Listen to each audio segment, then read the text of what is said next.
Burge today, and this is sort of a response video to two people. One is Josh Hampton. He's a good friend of mine. He lives in Clarksville. It's a small medium city near me. And this is also a big thanks to YouTuber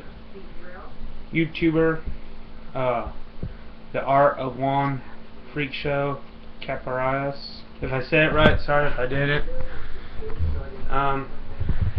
First off, I want to thank Juan for the tutorials on how he makes his masks. Now, what I'm getting ready to say is I used his half mask tutorial, how he did it, but I had to do mine a little bit more different. And the reason is my masks that I make are made out of fiberglass. His masks are usually silicone rubber or latex rubber, depending on which type he uses. I know he has been using it's like called dragon skin. It's a real thick rubber. It's really tough and it's really strong. Like, you can stab that thing. It's hard to stab. I just want to go over real quick and show you guys a little bit of how I made the masks for my video, which a link will be down here, Into the Eyes of Madness. So let me just show you real quick.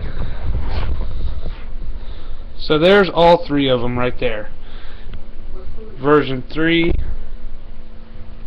2, and then this is 1. This was the first one I ever made. It's simple and it's basic. Some people say it looks like 9.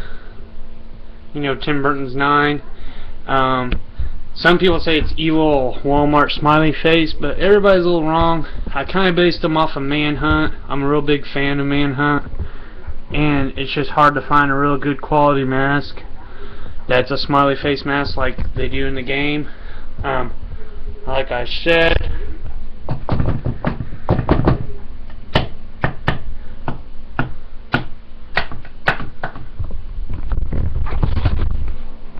all the masks are made out of fiberglass and Bondo. And what I do is Juan, he shows me by showing you how to sculpt and then make a cast. A little bit of problems I had was when I cast it, it's kind of hard to get my clay sculpture out, and I've done this a couple times because before that I had a few other masks I tried working on, but like every time I got ready to pull the cast off, it was really hard to get the clay sculpture out. What I use for that remedy is Vaseline or petroleum jelly. It's about the same thing. What I do is get a rag and just buff it into my cast so that when I go to pull else the clay or the fiberglass, it pops out real easy. A warning to some people: when you do this, wash the heck out of the cast if you do the fiberglass one. And the reason why I say is because when you go to paint it, if the petroleum jelly is still on there, more likely the paint will harden, but then because the petroleum jelly being soft, it'll peel off real easy. I had a mask earlier I did that with, and like almost half of it went off, and I had to junk the whole project because of that. So that's a lesson if you guys want to know. To Josh, he was asking me how I did it. So like I said, the smiley face masks started off with this mask right here. If you can see it, that's a Toby mask. Simple mask. It had one eye hole, and you'll notice that these right here have 2. What I did with them is I sculpted an eye. Some people say it's a little off, but I don't see where they're saying that. But let me just get one down. See? That's the mask itself. The scratches, the cuts are detailed in. They're not painted in lines. They're I got this carving tool and started carving in like where I wanted the cracks to be. So most of them are a little bit of freehand, but I did have some drawings. I would try to find them, but I don't know where I put them right now. Some of them are drawings, and I just, you know, did them on there. Like I had an idea, but when they came out, they looked like that. But the process. So I took the Toby mask, covered it in clay, made the eye holes where I wanted them. Then I took the plaster, and you can get them at it's monstermakers.com. There'll be a link below. I'll put it up for you guys. That's where I also got this right here. And yet again, I want to say thanks to Juan for that, because it's a very good site. You know, that only cost me like 45 bucks to get, and it has all the basic things I need to make the masks. So once I do that is when I get ready to plaster the mask, I take some Vaseline and rub it all over the mask. If you have details, then get a paintbrush or fill them in, but don't fill them in, like don't cake in the Vaseline, just put some in there, you know, so that when the plaster sets and it gets ready to pull off, it won't stick, you know, the clay and stuff won't stick, and if you have fine details, they won't break off the cast. And yes, I've had that happen before on one of my masks. It was actually it was supposed to be a vent hole, and I didn't put Vaseline in it, and so when I went to pull the clay out, it popped off. So like it had the two vent holes where it was supposed to be, but there was a missing spot where the hole was supposed to be. When you make details, depending on how deep you want them, you don't have to make them incredibly deep, just deep enough or light enough where you're like, okay, I know I gotta cut this out, because if you do it too deep, it makes it harder to pull the plaster cast off, and then later on it's really hard to pull the fiberglass details out, because like I said, you'll be struggling with it. Like I said, so we get to the plaster part, we pull it off. I usually go in, wipe it all out. You know, usually I don't have a lot of clay that sticks, but if I do, I got a fine wire brush, and I go in there and I just clean it all out. And what I mean by fine, don't get one that's like thick wire, but it's like real small gauge wire brush, and just clean it all out. It won't damage your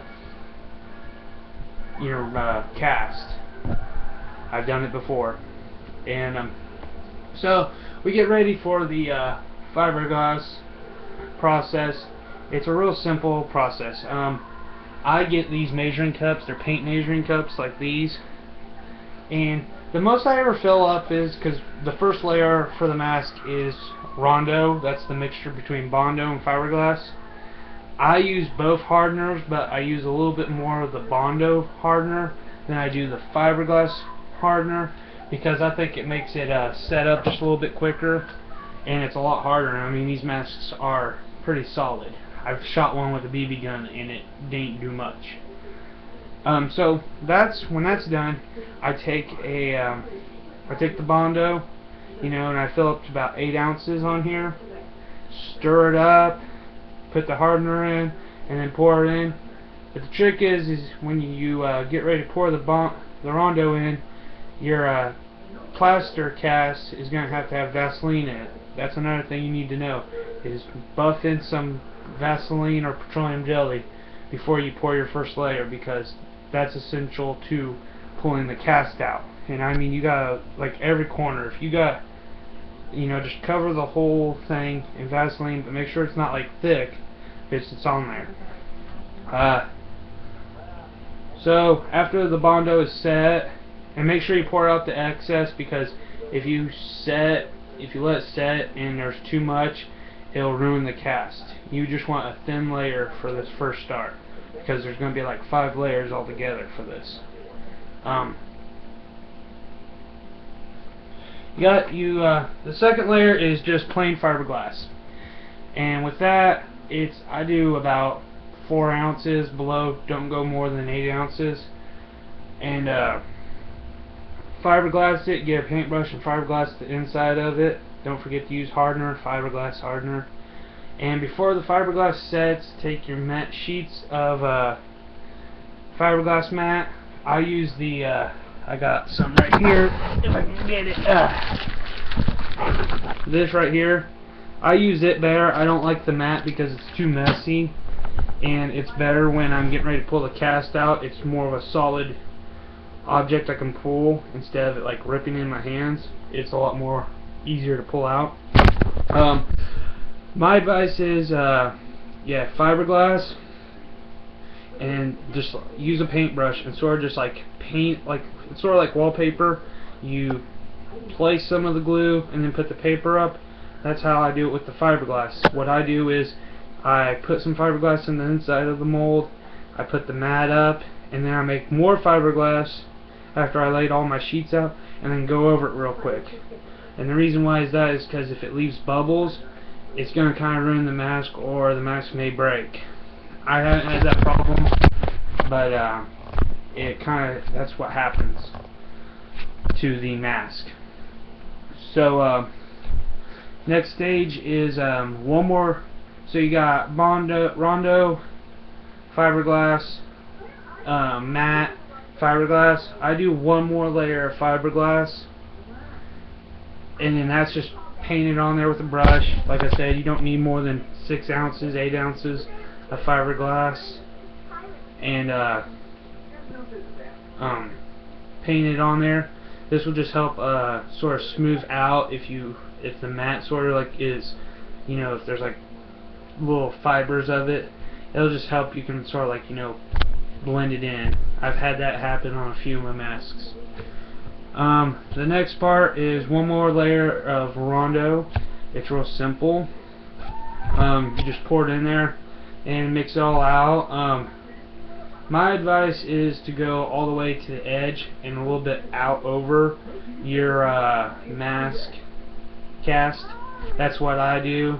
That's just a little bit of insurance, because when you pull out the cast and you trim it, it'll sort of like, you know, it'll have a layer that's like, you know, connecting it all together, you know.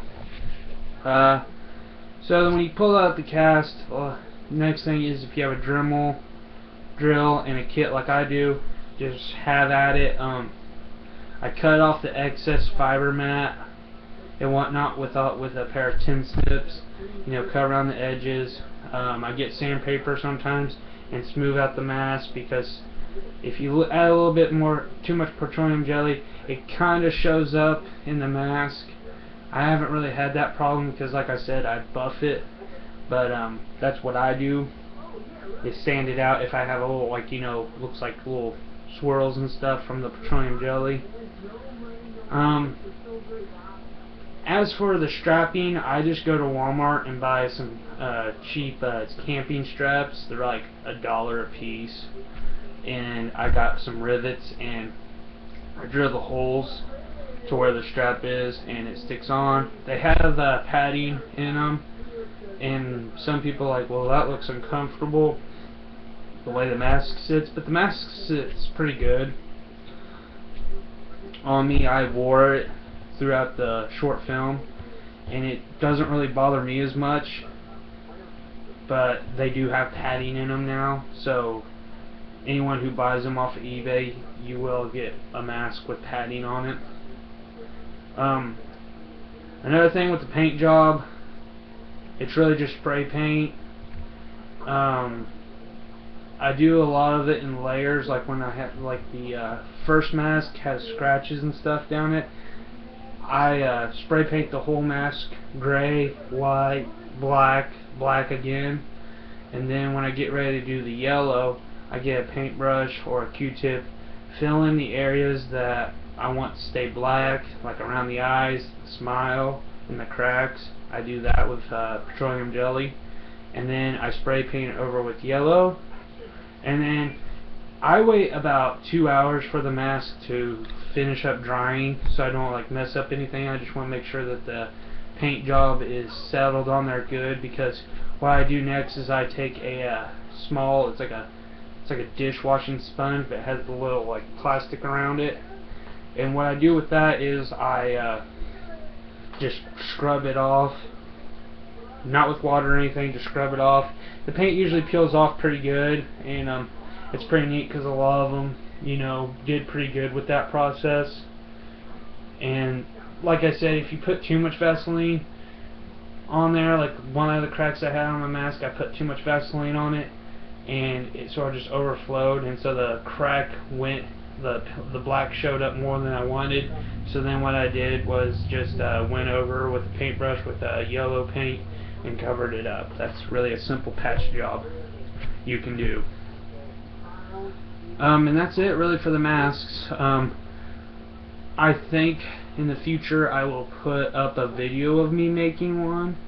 I'm not really sure because I really don't, like I said, I don't want to make a video that's already been done when the process, you know, can be put on there. I'll put a couple of links that'll help you, but if I can get 50 likes on this video, I'll put up a video of me doing this process.